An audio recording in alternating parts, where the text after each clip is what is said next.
नमस्कार, मैं डॉक्टर अंचन Kaliya, professor Mahatma Gandhi hospital, और आज हम बात करेंगे विमेन हेल्थ के बारे में।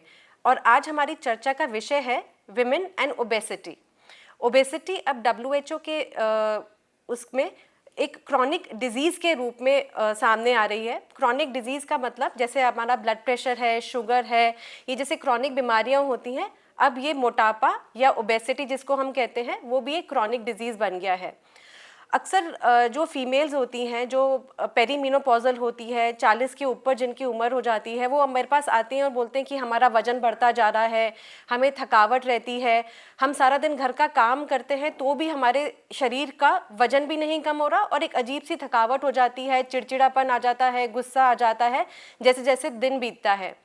तो मैं आप सबसे ये कहना चाहती हूँ कि जैसे हमारी एज 40 से पार होती है, हमारे में बहुत हार्मोनल चेंजेस आने लगते हैं, जिसकी वजह से वेट लॉस करने में भी बहुत प्रॉब्लम्स आती हैं। एक तो हमारा खाना जो है उसमें कार्बोहाइड्रेट जो डाइट होती है हिंदुस्तान में, उसका जो पोर्शन साइज़ होता है वो ज़्यादा है।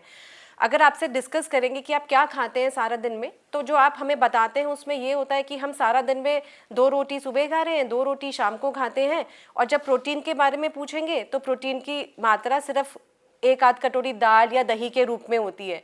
तो हमारा प्रोटीन इंटेक कम है, हमारा कार्बोहाइड्रेट ज़्यादा है। दूसरा, हमारे हार्मोनल चेंजेस हो रहे हैं। तीसरा, हम घर के काम में ही इतना थक जाते हैं कि हमारे को एक्सरसाइज करने के लिए टाइम ही नहीं मिलता है। तो जब ये सारी चीज़ें एक साथ चलती हैं तो वेट कम नहीं होगा। घर का सारा दिन काम करना एक्सरसाइज नहीं होता, उससे थकावट ही होती है। तो सबसे पहले अगर आपको लगता है कि आपको थकावट हो रही है तो अपना विटामिन डी, B12, थायराइड और हार्मोनल लेवल्स जो होते हैं और CBC एक बार चेक कराएं। अगर इनमें से कोई कमी आती है तो आप उनको उसी तरह से अपने डॉक्टर से विचार विमर्श करके उनको करेक्ट करें। दूसरा होता है हमारा जो इम्पोर्टेंट क्वेश्चन जो फीमेल्स अक्सर मुझसे पूछती हैं कि हमारा वेट क्यों नहीं कम हो रहा। तो उसके लिए भी आप अपने लिए अपने टाइम के अनुसार कुछ वक्त, जैसे 1 घंटा दिन में ज़रूर निकालिए।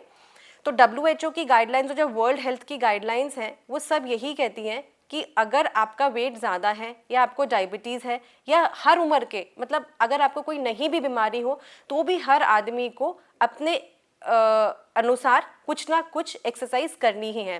जैसे मैं आपको एग्जांपल देती हूँ, अगर आप डेली एटलीस्ट वेट लॉस करना चाहते हैं तो moderate intensity exercise at least 150 to 300 minutes per week आपको करनी है। इसका मतलब ये है, मॉडरेट इंटेंसिटी का मतलब है कि आप रनिंग कर सकते हैं, आप जॉगिंग कर सकते हैं, आप ब्रिस्क वॉकिंग कर सकते हैं, आप जुम्बा कर सकते हैं, आप योगा कर सकते हैं या डांस कर सकते हैं। So these are moderate intensity exercise जो आपको at least 60 minutes per day for at least 5 days in a week करनी है।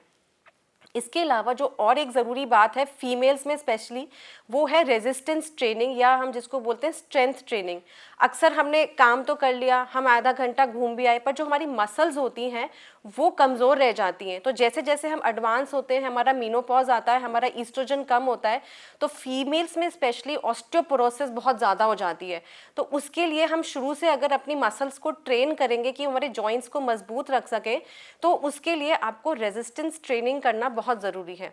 अब आप पूछेंगे रेजिस्टेंस ट्रेनिंग क्या है। रेजिस्टेंस ट्रेनिंग मतलब आपको स्ट्रेंथ ट्रेनिंग करनी है। जैसे आपके चेस्ट मसल्स हैं, बाइसेप्स हैं, ट्राइसेप्स हैं, कमर के मसल्स हैं, पाँव के मसल्स हैं, इनको या तो बॉडी वेट एक्सरसाइजेस या फिर आपको डंबल से इनकी कसरत करनी है। इसके लिए आप ऑनलाइन सेशंस ले सकते हैं या जिम में जा सकते हैं या कोई ट्रेनर अपॉइंट कर सकते हैं जो आपको ये सब सिखा दे।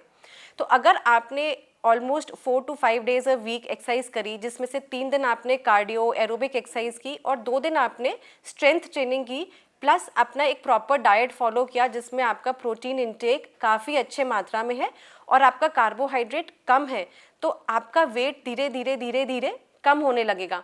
अब ऐसा नहीं होता, हम सोचते हैं अक्सर कि हमने तो डाइट भी कर ली, हमने एक्सरसाइज भी कर ली, 1 ही महीना हुआ, हमारे पे तो कोई असर ही नहीं आया। ये भी एक बहुत कॉमन क्वेश्चंस हैं जो फीमेल्स मुझसे पूछती हैं। तो exercise is a constant process. जैसे ओबेसिटी एक क्रॉनिक डिजीज़ है, ऐसे ही आपको जो एक्सरसाइज है उसको अपने लाइफस्टाइल में लाना है। एक्सरसाइज को हमें दवाई की तरह नहीं खाना है कि हमने 1 महीना खा लिया फिर हम भूल गए। कॉन्स्टेंटली जब तक हम हैं हमको किसी ना किसी प्रकार की एक्सरसाइज करनी ही है, जैसा मैंने आपको एक्सप्लेन किया है। तो अगर आप डाइट फॉलो करेंगे, एक्सरसाइज फॉलो करेंगे, अपना विटामिन डी लेवल ठीक रखेंगे, आपका विटामिन B12 ठीक रखेंगे, तो आई एम श्योर कि ये सारी प्रॉब्लम्स धीरे धीरे, जो हम बोलते हैं ना हम थक गए, सारा दिन काम भी किया हमने तो भी हमारा थकावट है, तो ये सब प्रॉपरली आप देखिएगा 1 महीने में इन सब चीज़ों में आपको बहुत ज़्यादा फ़र्क पड़ेगा।